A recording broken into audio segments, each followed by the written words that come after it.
Hey, got lucky, got that out on the first try.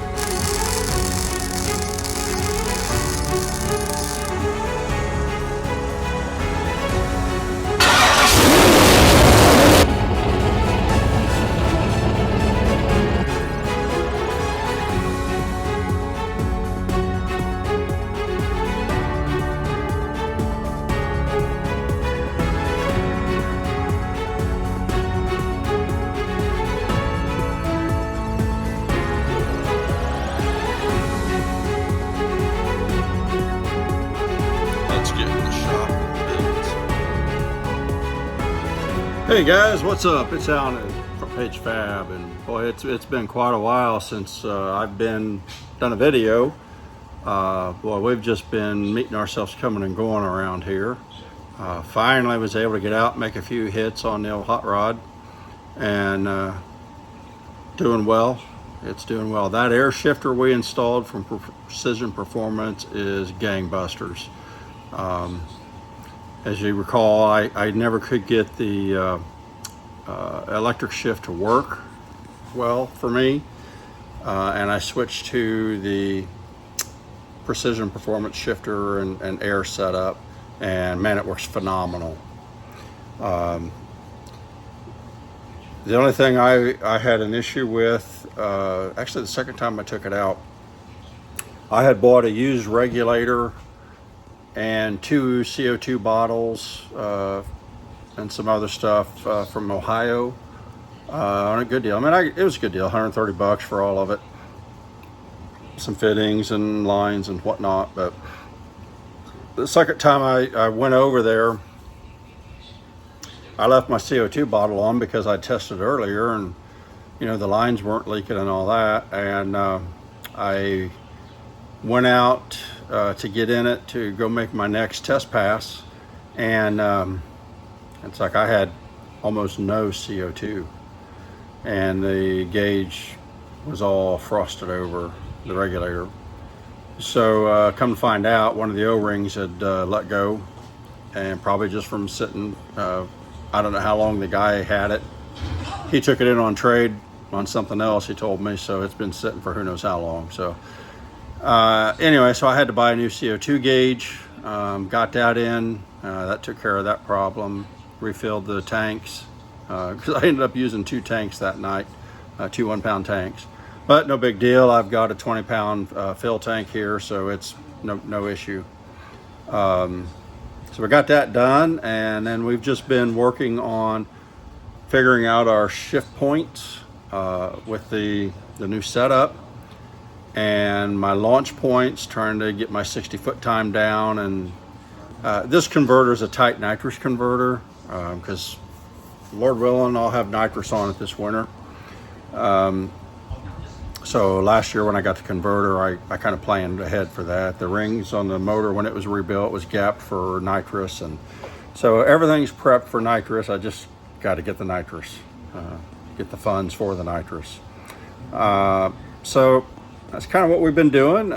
So tonight, I've just been kind of going over the hot rod. I put it up on jack stands. I'll turn it around here. You can kind of take a look. I'll go down underneath. I was getting ready to take it off the jack stands and just thought I'd shoot a quick video for you guys. We're also playing around with spark plugs, some different types of spark plugs. My engine builder put NGKs in. I think he had 9s, 8s or 9s, and I switched and went the other direction. Actually, let me see here. He had 9s in it. I put 8s in it, made some hits, and then I switched over to the Autolite racing plugs, and I'm experimenting with those. I've got AR3911s in it right now. Made some hits 2 weeks ago, I guess it's been now, and it did all right.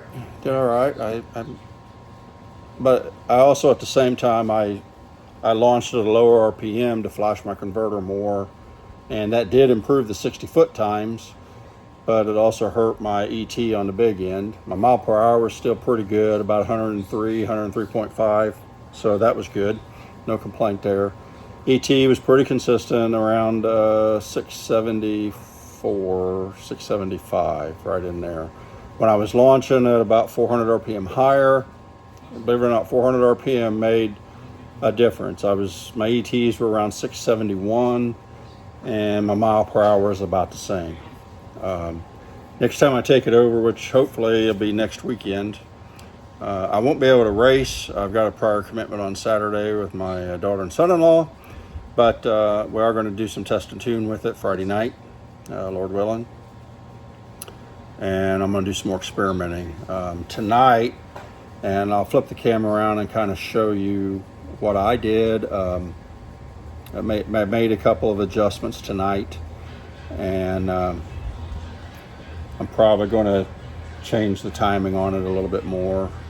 I hate to do too many changes at once, but I'm having, if I can get somebody there that can video for me, you'll see when I launch, it's like I get my initial hit, and then the front end drops just a hair, and then my back tire spins a little bit. Now, it never stops accelerating, but it does give a little spin, and so I'm trying to maybe not necessarily dead hook it, but reduce the spin, hopefully to improve the 60 foots, is what my thoughts are, hopes are.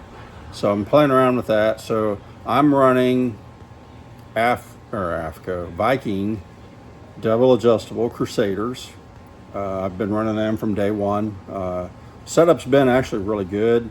I've just never tweaked it, and I've been watching a lot of Kevin Wilson SBC videos on YouTube on setup on your suspension and shocks and whatnot. And so I thought I'd just try making a minor adjustment and see what change that makes, if anything noticeable.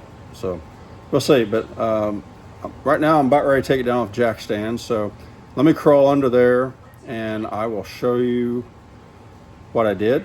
And we'll keep on talking. Okay, we are down under the truck at the back end. And I'm gonna turn this camera around and I'll show you what I've done. And you'll also get a look at my suspension setup. You can see I'm running a Ford 8.8 rear end, Yukon 31 spline C-clip eliminator axle setup is what's inside there. I'm running a Ford Explorer rear end, so it already had the disc brakes. And the only upgrade I did there was better pads, and the rotors I got from Summit Racing. They're slotted and drilled. Setup works well. Setup works very well, I think. And then I'll kind of back off. There's my rear fuel cell there. It's just a little 5-gallon deal. And see if I can show it, but there's the bottom. I'm running a 4-link setup. I made all the brackets. I got the plans from a gentleman in Canada, and he sent me blueprints. I redrew them into AutoCAD, and then made a few tweaks and changes, and then made those brackets that you can kind of see there. And so that's the setup I'm using. I have not changed the angles on those arms from day one. After watching Kevin's videos, I'm thinking about making a small change, but overall this thing really does work well. So I hate to do anything radical, but you know, one baby step at a time, I guess, is the best way to do it. I also have a anti-roll bar set up there. It's welded to tabs on the front side of the axle. You can kind of see the yellow right there. That's the link bar. And right there is the anti-roll bar. Panhard bar right up there. Yeah, so that's kind of that. So what I did on the shocks, the springs have rotated around, so I'm not really sure. I think I'm running 150-pound springs on there right now. Maybe 175s, I don't really recollect. But I'm going to try, next time I go, I'm going to try getting, mounting a camera back here so I can really kind of see what's going on with the shocks. There's a lot more travel there, and maybe I need to lower the shocks down.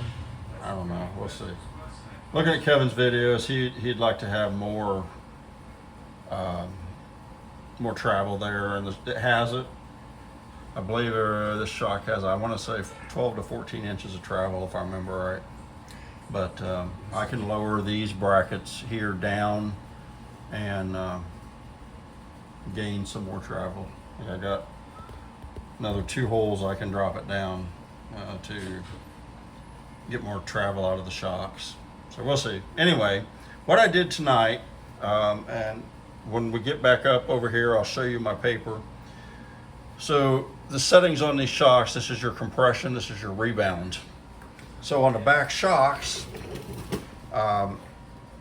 you want very light compression resistance and a lot of rebound resistance. Yeah, I'm saying that right. And the reason for that is so you want the rear end to be able to squat. Can't see my hand there. There we go. So you want the rear end to be able to, the front end to come up and the rear end to squat a little bit. So on the rear, it's okay for it to compress, but what you don't want to, you want to have a slow rebound rate. So by turning the rebound to the right, you're tightening that up and slowing the rebound down. So that's what we've done here. I just made one click adjustment on the rebound. I did not touch the compression. Up on the front, it's the opposite. The shocks are almost the same, they're just a little bit shorter. So on those, on the compression, you want way more compression than rebound. Now, I think Kevin says something to the effect of just enough rebound to hold it up, the front end up, but that, looking at the chart from Viking, you're actually doing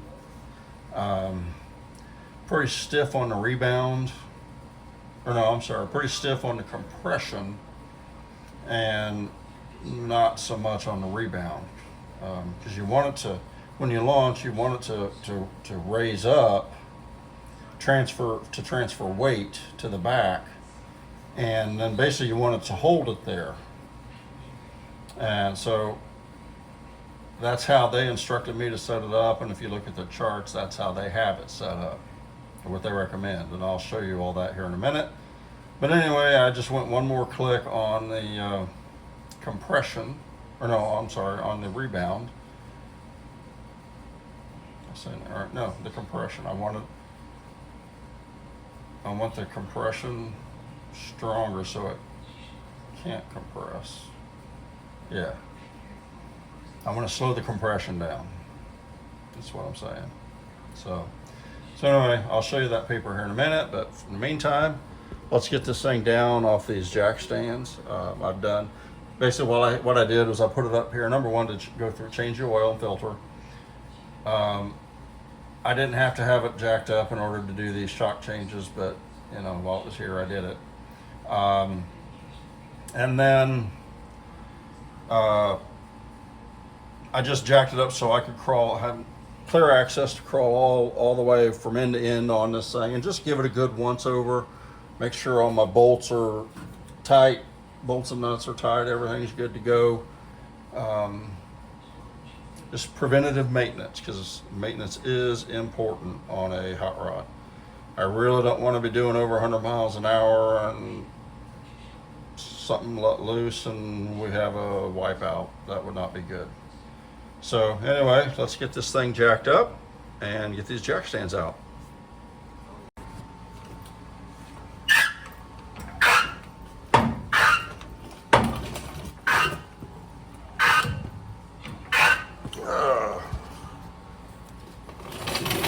That one-handed laying down.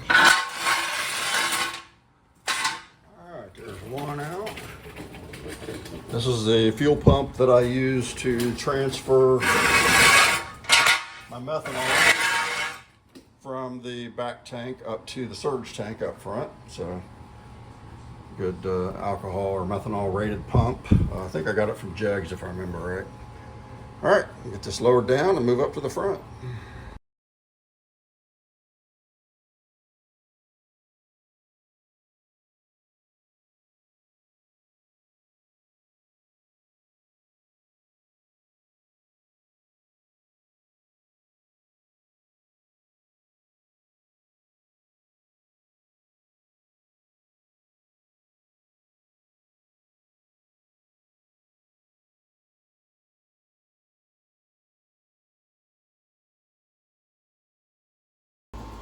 Okay, we kind of just doing general maintenance on the truck.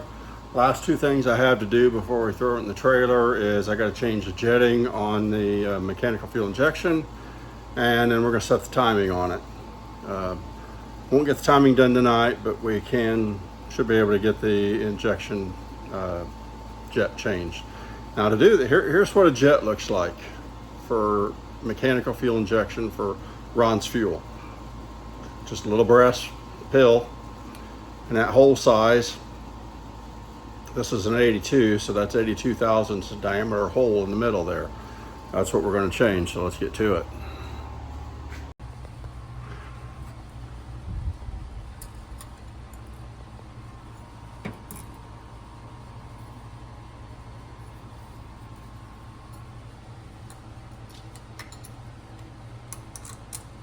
Hey, got lucky, got that out on the first try. All right, so that, you can see that, I don't know if I can focus in on those numbers, but that is an 84. Let's see that right there, that's an 84. And we're gonna put in an 82. So just reverse what I just did. There's everything you need right there. Right here is everything you need to change the jetting on a Ron's fuel injection system on the barrel valve. So what we're doing, we put the new jet in there, new pill. Take the spring, stick the spring in there, and then take the plug. Let me put it on the thing here. All right, so I got it on my Allen, and then you just screw it in.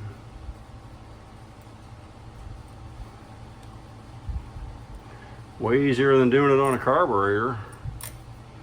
And then I just give it a little bump to tighten it up. And there you have it. We just changed the jetting and made it a little bit richer on this because I'm going to add a little more timing to it. That'll be next. Right now I've got it sitting at 32 degrees. I'm going to try bumping it up to 34 or 35. And then it'll be ready to go make a lick next time we can. Thanks for watching, everybody. Really appreciate it. Don't forget to like and subscribe. It really helps me out as we try to grow this channel and show you more cool things with hot rodding and fabrication. So have a great one, y'all.